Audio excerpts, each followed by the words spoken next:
Friends, तो last part तक हमने देखा था कि भाई हॉन अपनी मेडिसिन को उन सारे लोगों के सामने बनाता है। तो ये देखकर वो मास्टर्स और बाकी लोग काफी ज्यादा हैरान होते हैं उसके ऐसे टैलेंट को देखकर। पर उस दवाई को बनाते टाइम क्वीन ये की पूरी एनर्जी खत्म हो चुकी थी, इसलिए अब वो बेहोश हो जाता है। उसके लोग उसे पकड़ के संभालने की कोशिश करते हैं। अब आगे तो इस एपिसोड की शुरुआत में हम बाईवान और क्वीन ई को किन्हीं लोगों से बच के भागते हुए देखते हैं, जहाँ पर वो लोग उनसे कह रहे थे कि इनको भागने मत देना, कुछ भी करके हम इन दोनों को मारना होगा। अब काफी देर तक भागने के बाद वो एक जगह आके रुक जाते क्योंकि आगे नदी थी और पीछे वो लोग। ये देखकर बाईवान क्वीन ई को धक्का दे देती है नदी में कि वो अपनी जान बचा के वहां से भाग ले। पर दूसरी तरफ वो लोग बाईवान को पकड़ लेते हैं और अब यहाँ पर क्वीन ये देखता है कि वो लोग बाईवान को उसी की आंखों के सामने मार देते हैं। तभी उसका ड्रीम टूट जाता है और वो नींद से उठता है। तो उसको पता चलता है कि वो एक सपना देख रहा था, पर पिछले बार जो भी हुआ था वो सब कुछ सच था, इसलिए मैं पास्ट को फिर से नहीं दोहराऊंगा और इस बार मैं लिन फैमिली को बचाने की पूरी कोशिश करूंगा। तभी उसे बाहर से किसी की आवाज सुनाई देती है, जहाँ पर हम उसी बंदे को देखते हैं जिसको हमने लास्ट पार्ट में देखा था। बंदा उनसे कहता है कि सेकंड अंकल सिर्फ कुछ दिनों के लिए छुप सकते हैं, इसका मतलब ये नहीं कि वो पूरी जिंदगी हमसे छुप जाएंगे। तुम जानते हो हमने तुम्हें कहाँ कहाँ नहीं ढूंढा। तो जिस पर क्वीन ई के फादर कहते हैं कि हम तुम्हें नहीं जानते। तो जिस पर बंदा कहता है कि आप मुझे कैसे भूल सकते हो, तुम भूल चुके हो वो ओल्ड मैन कितना ज्यादा बीमार है, ये जानते हुए भी तुम उनसे मिलने नहीं जा सकते।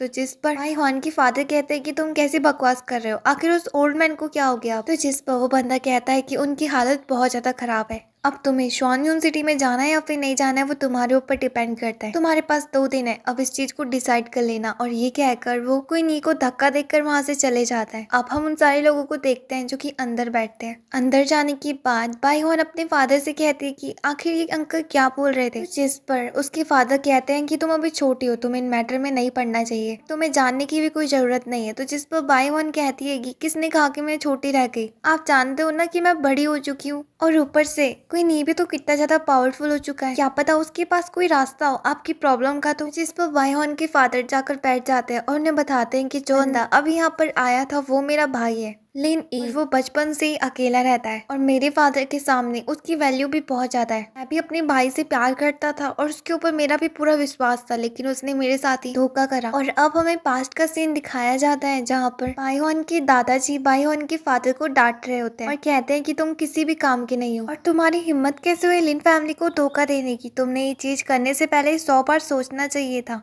तुमने अपनी फैमिली के साथ गद्दारी करी। तो जिस पर बाईहोन के फादर उससे कहते हैं कि नहीं, आपको पक्का कोई गलत फहमी हुई होगी, आप सोच भी कह सकते हो कि मैं अपनी फैमिली के साथ गद्दारी करूंगा। तो जिस पर बाईहोन के दादाजी उसके पापा से कहते हैं कि क्या तुम भूल गए हो, तुम्हारे वजह से हमारे क्लैन के काफी भाई इंजर्ड हो चुके हैं, अपनी गलती को ना मानते हुए तुम मेरे साथ मुंह चला रहे हो, बस आज से तुम्हारा और मेरा नाता खत्म, तुम्हारी फैमिली लिन फैमिली के कुछ भी नहीं लगती है। और दूसरी तरफ उसका भाई उसको देखकर हंस रहा होता है। अब सीन प्रेजेंट में शिफ्ट होता है, जहाँ पर उसके फादर ये भी बता रहे होते कि मुझे पता है कि ये सब कुछ किसने करा, वो मेरा ही भाई था जो कि फैमिली का मुखिया बनना चाहता है, इसलिए उसने मेरे खिलाफ ये साजिश रची थी। क्या तुम्हें लगता है कि अब हम कुछ भी कर सकते हैं? फादर हमसे ज्यादा विश्वास उसके साथ करते क्योंकि उन्हें ये लगता है मैंने उन्हें धोखा दिया था, पर उन्हें ये नहीं पता कि इन सबके बीच में ली नहीं है। तो जिस पर कोई नहीं बाईहोन के फादर से कहता है कि क्यों ना हम जाकर ग्रैंडपा को सारी बात बता दे, वो हमारी बातों पे कैसे यकीन नहीं करेंगे अगर उन्हें ली के बारे में पता चल जाएगा। तो जिस पर उसके फादर कहते हैं कि क्या तुम्हें लगता है ये काम इतना ज्यादा आसान है, वो हमारी बातों को सुनेंगे भी तक नहीं,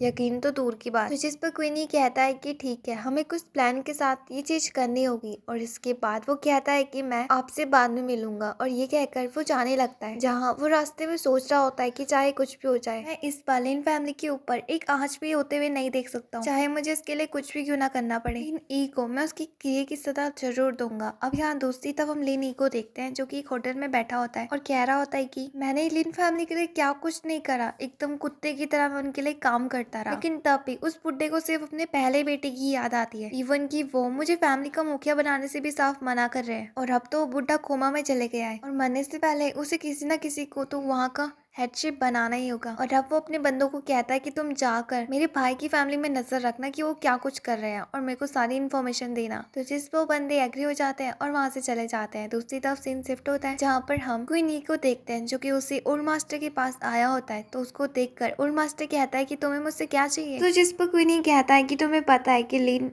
फैमिली को स्वान सिटी जाने का कोई भी शौक नहीं है, बट जैसे कि ग्रैंडपा के फादर की तबीयत काफी ज्यादा खराब है तो इसलिए हमें युक्सी सिटी को छोड़ के जाना होगा। तो जिस पर वो ओल्ड मैन कहता है कि आखिर तुम कहना क्या चाहते हो, मुझे कुछ भी समझ नहीं आ रहा। तो जिस पर क्वीन उससे कहता है कि तुम्हें पता है कि लिन फैमिली का हेड अब फैमिली का दूसरा बेटा बनेगा और ये बात क्लैन को जानना बहुत ज्यादा जरूरी है। तो जिस पर ओल्ड मैन कहता है कि क्या तुम ये कहना चाहते हो कि वो उस पोजीशन को होल्ड कर रहा है, तो इसका मतलब ये चीज गलत है। भूलो मत कि लिन, ली और ये फैमिली स्वान सिटी में काफी ज्यादा बड़ी फैमिलीज आती है और इनका रुतबा भी काफी ज्यादा बड़ा है और इसलिए ये फैमिलीज एक दूसरे के काम के बीच में इंटरफेयर नहीं होती है। तो तुम्हें क्या लगता है कि मैं तुम्हारे मैटर में क्यों आऊंगा और इन फैमिली का हेड कोई भी बने, इससे मुझे क्या मतलब। तो जिस पर क्वीनी उससे कहता है कि मेरे पास 2 रेसिपी है मेडिसिन बनाने की जो कि बहुत जल्दी असर करती है और अगर तुम्हारी ली फैमिली के पास भी उसके रिसोर्सेज आ गए बट उसको बनाने का मेथड तुम्हें कभी भी पता नहीं चलेगा। तो तुम्हें क्या लगता है कि तुम हमारी मदद करोगे या फिर नहीं, और अगर तुमने हमारी मदद करी भी तो इसमें फैमिलीज के बीच में कुछ भी फर्क नहीं पड़ेगा। ये तो बहुत छोटी सी बात है और मैं वादा करता हूँ कि तीनों फैमिलीज के बीच में शांति वैसी बनी रहेगी जैसे अभी है। तो जिस पर ओल्ड मास्टर कहता है कि मैं तुम्हारी बातों पे यकीन करता हूँ, लेकिन हम कैसे ली फैमिली के लोगों को यकीन दिलाएंगे कि जो तुम कह रहे हो वही सच है। तो जिस पर क्वीनी कहता है कि मैं अपना यौन लिक्विड ली फैमिली में वापस लेके आ जाऊंगा। तो जिस पर ओल्ड मास्टर कहता है कि ठीक है, मैं जल्दी से जल्दी जाकर इस बारे में क्लैन मास्टर को बताता हूँ। तो जिस पर क्वीनी कहता है कि रुको, एक और बात और है, मैं चाहता हूँ कि आप मुझे 2 चीजें और खरीदे। तो जिस पर मास्टर हैरान होते हैं और कहते हैं कि तुम्हारी दूसरी चीज क्या है। और इसी के साथ ही एपिसोड पर ही एंड हो जाता है। उम्मीद है कि आपको पसंद आया होगा। वीडियो को लाइक करके चैनल को सब्सक्राइब करना मत भूलना। तब तक के लिए बाय।